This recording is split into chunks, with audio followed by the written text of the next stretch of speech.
Miami! To mission control, we have liftoff. Phinhub!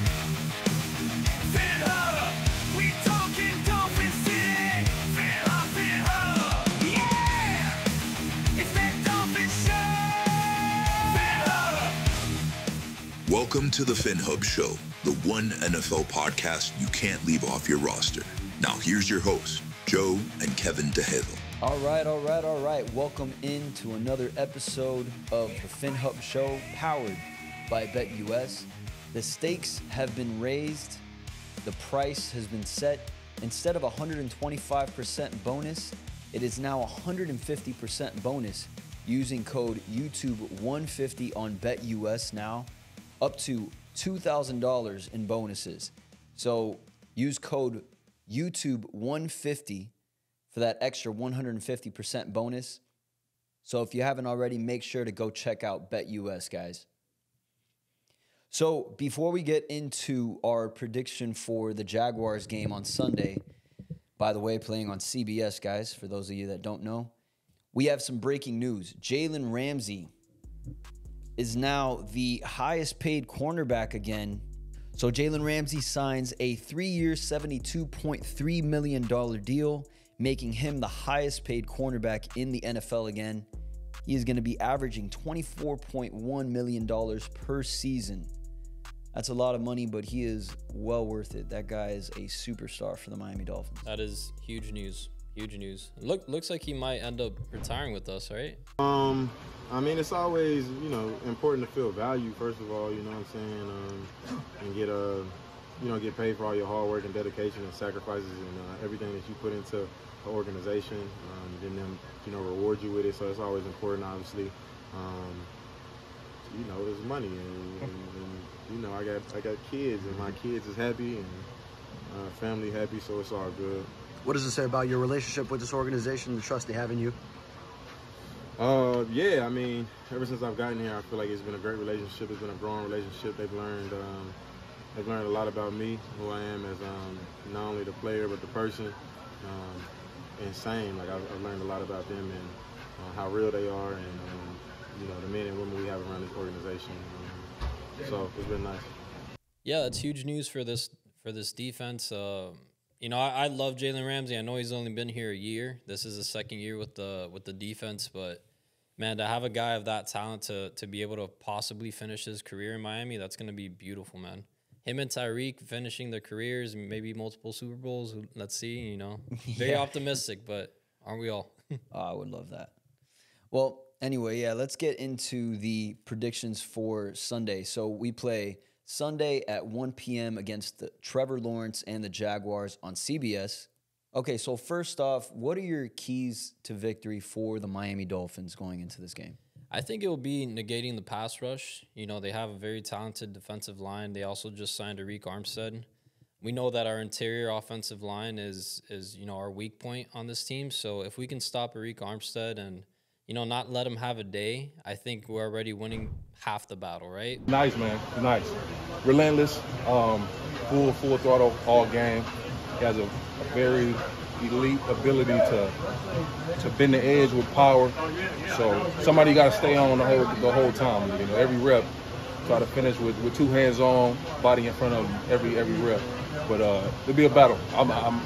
He's an exceptional player too. But then you also got these beasts as Josh Hines Allen, I believe it is now, and Trayvon Walker on the other side. If we can just neutralize them and basically Tua just do the best thing you can do, which is get rid of the ball quick, I think we're going to have a day. I think Tyreek Hill is not going to have much trouble, or Jalen Waddle against these cornerbacks. They do have a very talented cornerback in Tyson Campbell. I think he's talented, but, he's just not on the level of a Tyreek Hill or even a Jalen Waddle. Right. And, bringing in a new guy like Ronald Darby, they're kind of depleted at safety as well. So, just an all-out aerial attack. If we can just do what we do best, I don't see why we wouldn't be able to win. I don't know. Do you have anything to add to that? Or? Well, yeah, for me, I'm looking at the matchup. It's going to be in the trenches. Mm-hmm. If our offensive line can hold up long enough, I have Tyreek Hill and Jalen Waddle, blowing the top off these guys. No slouch in Tyson Campbell, but honestly, these guys are, one of them is going to have to get matched up with Ronald Darby, and that's a mismatch for Jalen Waddle or Tyreek Hill. So as long as our offensive line can hold up, and we got some good news with Aaron Brewer. He says he's going to be playing in game 1. Huge news. And snapping, you feel anything different with snapping? No, it's been good since I've been back out there pressing, going rolling. It's been solid. How do you feel about the line, the guys that are around you? Have you gotten enough work with them, or is it going to be right off the bat, you guys going to be all right? Yeah, we're going to be solid, man. That's the plan. I don't got no doubts about it. Been here since April, stacking days, so I'm confident in the guys next to me and we're confident in each other. Aaron, what exactly happened? Did you get stepped on, or what happened with your hand? So I had stabbed, I don't know which point it was, but it was like a combo block. I went through the nose guard, went to the linebacker, stabbed him in the chest, and then I looked at my hand, I thought it was cramping. I didn't even know it was broke. Went next to play, and I realized I couldn't grip the ball how I had it. And so when it got to MRI, I kind of find out it was broke. I feel like I'm the perfect fit for this offense, like with my skill set. And it's a little different. Like, I've been running outside zone, in Tennessee, but this one is a little different than Tennessee. Like, any scheme you go to, it's going to be like some little tweak or something you got to change about your game. But, yeah, I feel like I'm the perfect fit for it. I'm having fun with it. So that helps us out at center and even at the guard spot, too, because now it's going to trickle over into some health there on the other side. Yeah, speaking of that, did it surprise you finding out that he broke his hand officially? I thought it was a gash. I mean, they kept that under wraps. Like, I've never seen anyone be able to do that. Like, throughout being a Dolphins fan, usually these things will leak even if you're trying to hold them out. So, I mean, I found that really interesting how we just found out that he broke his hand. So yeah, it's pretty crazy. And also the fact that he was able to recover so fast from a broken hand. I'll tell you, yeah, nuts. It's kind of nuts because, I mean, I've broken my hand twice, my 5th metacarpal, and it wasn't a month and a half. I mean, it was like a 3-month recovery. You get me? So for him to be able to go back out there and, do his thing, that's pretty incredible. So yeah, that's cool. The incredible thing about that is now that we're not relying on Liam Eichenberg to play center. So yeah, that's a win for Miami, definitely. Well, I do like that we have a guy in Andrew Meyer, which is an actual center on the roster, even though he's a UDFA, maybe someone that we can grow into a respectable player, maybe the eventual replacement for Aaron Brewer in a couple of years. But yeah, no, definitely I agree with you. It's in the trenches. If we can win that battle, I don't see why we wouldn't, destroy the Jaguars.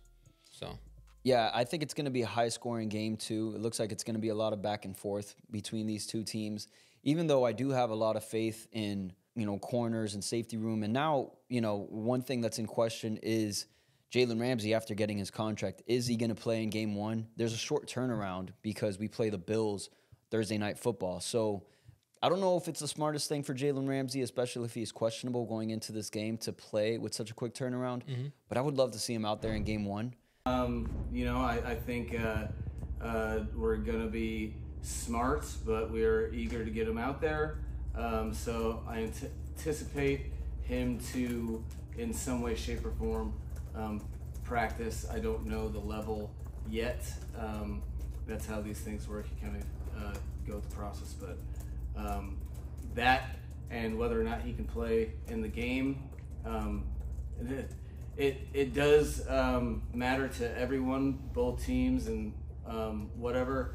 I do understand that and regard it. Quite honestly, I don't know. But if I did know, I wouldn't tell you, but I really don't know. Mike, you guys... We're going to be playing against the rookie who we wanted the Dolphins to draft at one point, Brian Thomas Jr. Yeah. So it's going to be fun to watch him play, but hopefully the Dolphins can do their best to shut him down.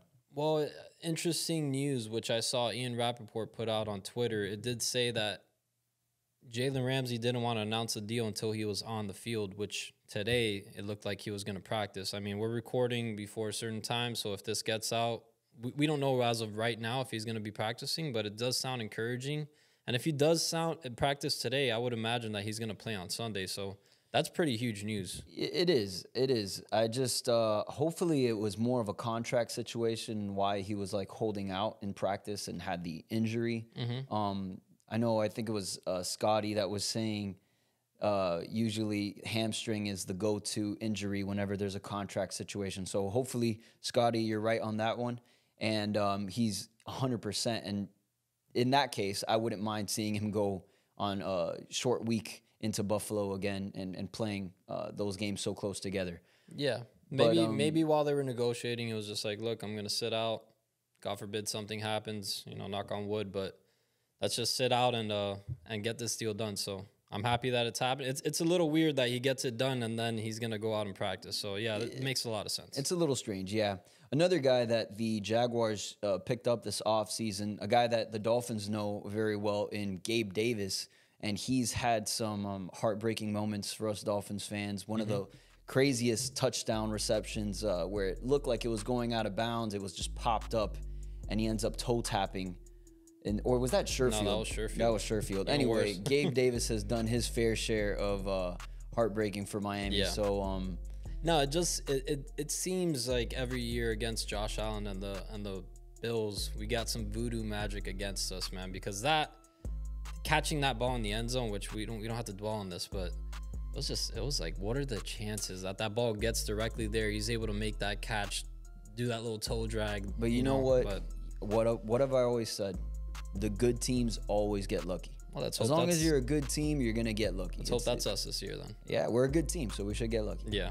But yeah, I'm excited to see how Trevor Lawrence uses his new weapons and how we can stop that. I think having Jalen Ramsey play, hopefully he plays. Kendall Fuller on the other end, that should be good enough to keep those guys at bay. Holland, we know the kind of star that he is, and hopefully he steps it up a notch this season. You got Poyer, and we also got Marcus May at safety. To interrupt you, I think people are really underestimating Poyer this year. I think he's going to be a lot better than what people expect, because even saying that he was old last year, he was still a highly productive player. And what you will never lose is the understanding of the game. You know what I'm saying? So he has a feel for it. He knows exactly where he needs to be. So yeah, you might sacrifice a little bit of athleticism right now, but his understanding of the game is like no other right now, because with all those years of experience too.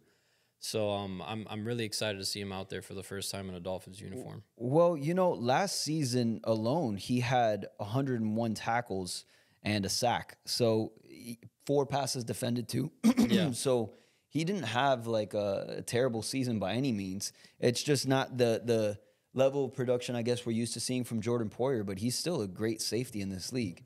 Yeah. Not only that, but him sharing some of that knowledge with Javon Holland, our up-and-coming star, I think that's going to pay huge dividends to this defense in total. And talking about veteran presence, bringing in another guy like Calais Campbell, I think it's another huge benefit to this defense. Also, so for a lot of you that have been asking what the T-shirts look like, Kevin's actually wearing the Tyreek Hill T-shirt. And, that's pretty much what it looks like on an actual human being. Yep. Great quality, nice fit.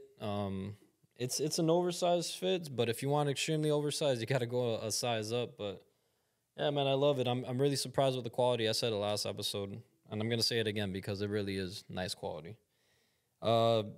Washed it a couple times, dried it a couple times, and no cracks, no nothing. So yeah, you guys should definitely check it out.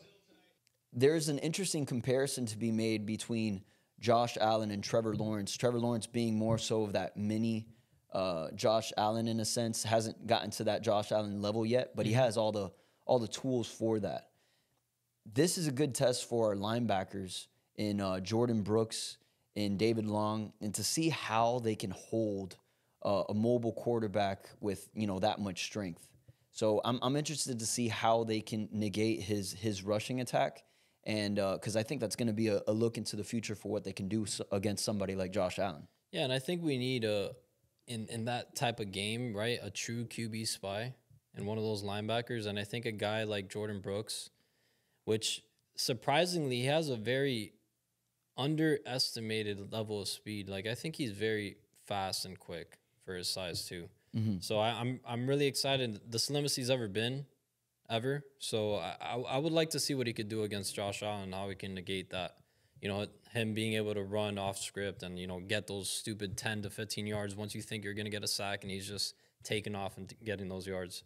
So what do you think is more important in this game? What do you think is more key to this game? Is it going to be our rushing attack? Is it going to be us passing the ball? Where do you think Mike McDaniel is going to be going?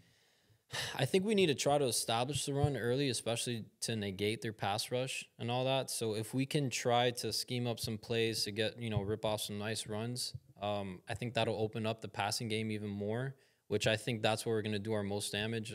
Like I said earlier, I don't think the cornerback duo that they have is going to be able to stop our wide receiver duo. So yeah, if we can, and I know it's an easy answer because I'm saying both essentially, but if we can get those nice runs early in the game, kind of get the pass rush to like hold back a little bit, I think we're going to blow the top off them. And I do agree. I think it might be a high scoring game, but I do think if Jalen Ramsey plays, it's not going to be high scoring. I think we're going to actually be able to stop this team. Okay. And I know it's just one man on defense, but I'm really curious to see how he's going to play under Anthony Weaver. And, you know, we're going to use him as that chess piece, essentially putting him all over the field. So if someone's burning us all game, we're going to be like, yo, Jalen Ramsey, just get on this guy and just stop this, you know? Which is something we didn't get to see of a lot last season. So, and it was pretty frustrating to see, you know? So I know Ramsey, especially hearing about a guy like Anthony Weaver, he seems like he's the type to listen to his players. So if Ramsey sees something on the field or he tells him, hey, look, we need to do this because, you know, we're getting burned here, I think Anthony Weaver will listen more than a Vic Fangio. Right. Vic Fangio was, you know, stubborn, set on his ways, and he's like, yo, you're not going to tell me how to coach this defense. So I'm really curious to see that. But yeah, and Jalen Phillips looks like he's going to make the game too on a limited snap count. So limited's better than nothing, man. It's better than nothing at this point. I'll take it. So wait, so Jalen Phillips, we have Chop Robinson. I think that's going to be beautiful. Manu Agba. Mo Kamara. Looks like Quentin Bell came back for practice the other day.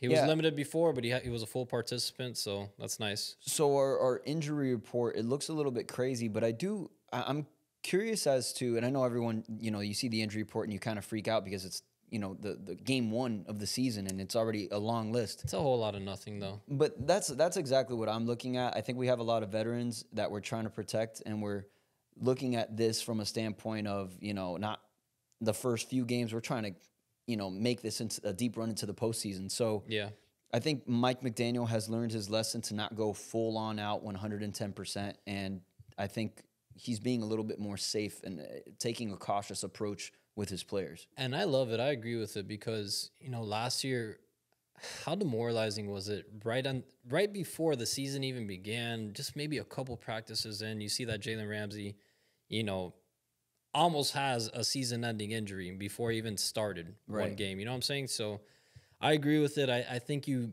maybe slowly ramp it up towards the beginning of the season, getting there. But right now, you know, our team knows, we know where we're at. We know what these guys need to do, essentially. A guy like Jalen Ramsey doesn't need to practice much. He's been in the league forever. He's the best corner in the game. I think he still is the best corner in the game, too. And, yeah, I think it's almost a vet move, you know, for McDaniel to see that already. So you learn from your mistakes. I see that he's doing that, and I think he's fantastic as a coach. So the Dolphins have been really good early on in the season, the last couple years. I'm expecting to see some crazy fireworks in this game, some crazy plays, some razzle-dazzle from the offense. You're expecting almost like a 400-yard game from Tua, right? It's like almost every week one or week two, Tua's doing 400 and something yards. So. Right, yeah, and I think you know, you give Mike McDaniel a whole offseason to prepare, and this is the first game of the season. I think he's got some tricks up his sleeve, some fun things to put out onto the field. I'm super pumped for this game. Yeah, he likes coming out with fireworks for sure. It's like it's Miami style, you know what I'm saying? We're flashy. He wants to be flashy in the beginning, just, you know, for everyone to start talking about us. So I wouldn't doubt that they throw the kitchen sink in week one. You know what I'm saying? Like, and we're just like, we're going all out. Yeah. You know, starting a show. So. All right. So who do you think, pick your MVP for the game. Who do you think is, or maybe not MVP, who is the most important player in this game? It's a really easy answer, Tyreek Hill for me. I mean, he's always going to be the most important player. Yeah, Tyreek Hill, because he's just important even when he doesn't have the ball in his hands. You know what Right. I'm saying? Everyone's paying attention to him. He's gonna cause them to double team him. So just that specific point, getting the ball to Jalen Waddle, all that stuff, that starts with Tyreek Hill. So it's definitely Tyreek Hill. Okay. Who would you say? I want to be creative with this answer, but it's kind of difficult. I want to say Tua, because I want to see Tua pick apart the defense in a different kind of way. Yeah. I like that answer. You want to see him more as that point guard that he was a couple years back, right? You know what though? I'm gonna say Aaron Brewer. Aaron Brewer is going to be the most important player in this game. I think it starts with him at this point. I feel confident with Teron Armstead. I feel confident with Austin Jackson on the edge. But the interior is going to start with Aaron Brewer. Him coming off that hand injury, it's hopefully it wasn't something that's going to hold him back. It isn't something that's going to hold him back from performing well in this game. And we know that that's where the pressure is really going to start for the Jaguars, where they're going to apply the most pressure. It's going to be in that interior. We know that we have burners on the outside that can get open, and we know that Tua is going to be able to get the ball to them. But if the interior is collapsing, that's really where Tua has the most issue. It's once you get that rush from the interior, that's when Tua doesn't panic, but his timing comes off a little bit, and that's pivotal for this offense, for this system. Yeah. So as long as Aaron Brewer can hold down the fort for that offensive line, I think that the Dolphins will be A-okay. For me, Aaron Brewer is the most important person in this game. Yeah, helping negate Arik Armstead. And it's true because the interior is the shortest point to the quarterback, right? So if you're generating pressure up the middle that quickly, it's going to throw Tua off. It's going to throw anyone off. So yeah, I agree with that entirely. But I am most excited to see our offensive line. I want to see how they look week one. They're up for quite a battle. I mean, this is a hell of a defensive line against the Jaguars. So yeah, I think that would be the most exciting thing for me to see. So I agree with that. All right, cool. Well, before we wrap things up, what's your score prediction for the game? I'm going to go with 34-23. Damn. Okay. I was going to say 27-34. 27-34? Dolphins. Okay. So 27-34, 34-23? Yeah, but who's winning? Oh, Dolphins winning. Oh, Sorry. okay. I mean, All I right, thought cool. that was obvious. If you guys haven't checked it out already on thephinhub.com, we have the Dolphins Realtor posting some articles. So make sure to go check him out at thephinhub.com. He's doing articles almost daily. Yeah. Great articles, great stuff. Hell of a guy, too. So if you guys support him, follow him here on Twitter. So the Dolphins are 3.5-point favorites against the Jaguars. So make sure to go place your bets on BetUS and use code YouTube150 for a 150% bonus up to $2,000 on your first deposit. First 3 deposits, actually. So, guys, make sure to go check them out at BetUS. Place those bets before the game. The Dolphins are 3.5-point favorites. Let's make this money. But anyway, if you guys haven't already, make sure to subscribe, like, comment. Let us know what you guys think, and we will catch you guys in the next one. Fins up.